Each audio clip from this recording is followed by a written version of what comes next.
ये 3 बार से आप सबका सेवा कर ही रहे हैं, लेकिन मैं आया हूं तो इस बार जितने बार जीते हैं उसके डबल अंतर होना चाहिए। होगा ना? मैं यहाँ कार्यक्रम करना छोड़ दिया था क्योंकि लुधियाना में एक बहुत बड़ा घटना 2009 में हो गई थी मेरे साथ। वहां भीड़ बहुत काफी थी, लेकिन एक प्यार एक मोहब्बत है सिद्धू साहब से कि मैं अपने आप को रोक नहीं पाया। मैं शूटिंग कर रहा था सनब बिहार का और छोड़ के आया हूँ, पूरी रात जगा हूँ सिर्फ आपकी मोहब्बत के लिए।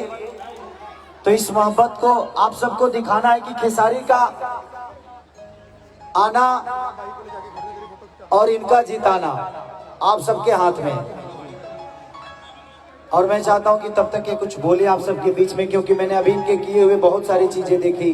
गौशाला, मैं यूपी बिहार में ही गौशाला देखा करता था, लेकिन पंजाब में देखकर बहुत अच्छा लगा, क्योंकि कृष्ण पुत्र हूं मैं, तो थोड़ा सा बहुत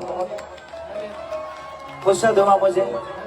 दूसरी की इनका बनाया हुआ अस्पताल, बड़ा भव्य तरीके से अस्पताल इन्होंने जो रोड के बीच से वो सारी प्रकृति को जिंदा रखा है, तो वो विचारधारा बताता है कि आप किस विचारधारा के इंसान हैं।